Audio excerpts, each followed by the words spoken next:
Ruslan KD has been a defender of Israel. He's a Christian. He's a Christian Zionist, I believe. And he broke down why people have a problem with the Jews.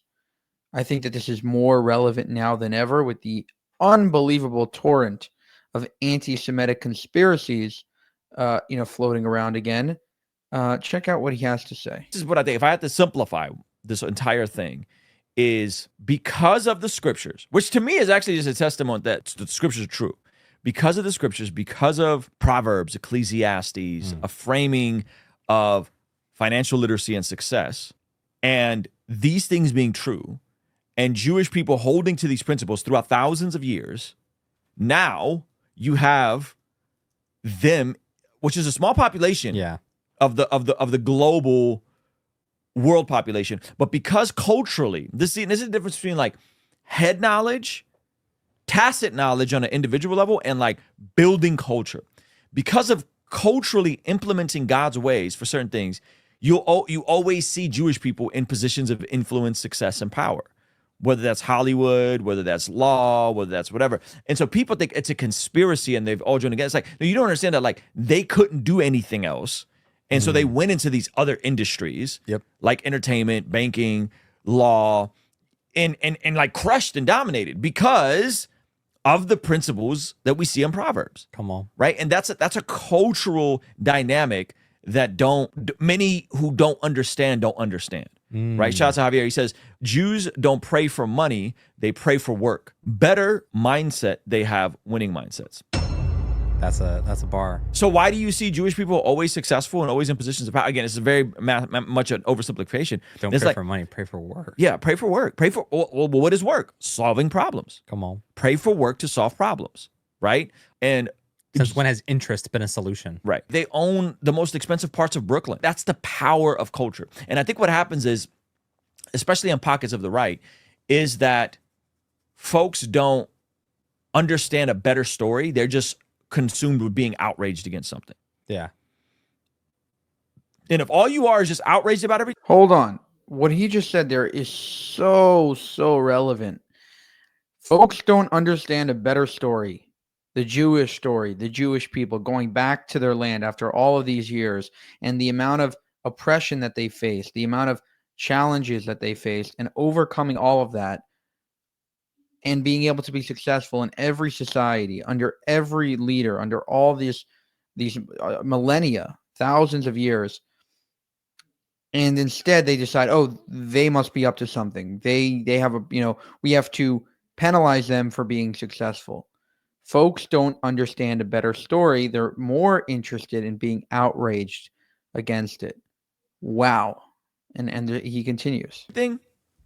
You actually never build culture. You just have outrage culture. Come on. And so you're just mad. You're mad about everything. Yeah. Instead of saying, hey, how do we make it so here's a simple example. The dollar staying within your community. That's a good one. Right?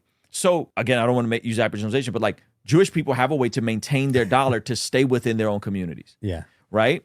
And so it's like if your dollar stays within your community, that means your community will always prosper.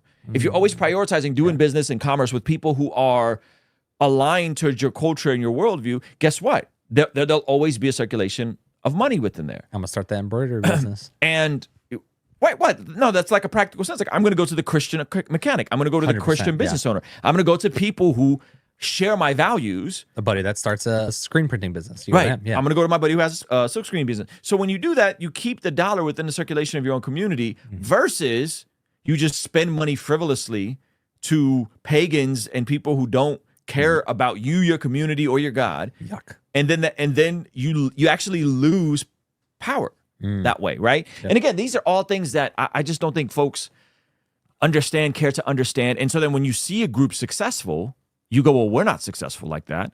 Therefore, they must be bad and they must have a.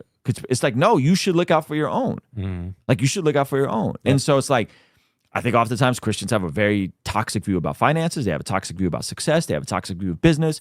And then they all wonder why we don't have the same circulation and resources and stability that other communities do. So when you don't understand that it's a cultural issue, then you look at successful cultures and you demonize and you blame them.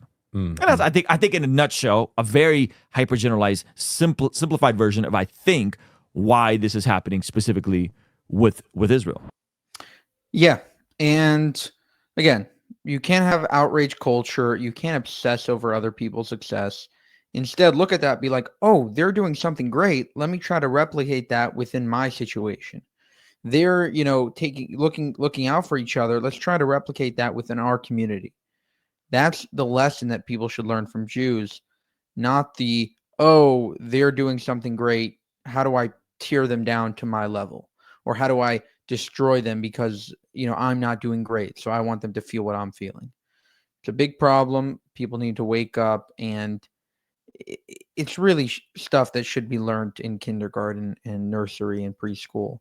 These are like basic lessons. For more, subscribe to the channel. If you want to help us make more of these videos, go to buymeacoffee.com/JewishUncensored. Thank you, and have a good one.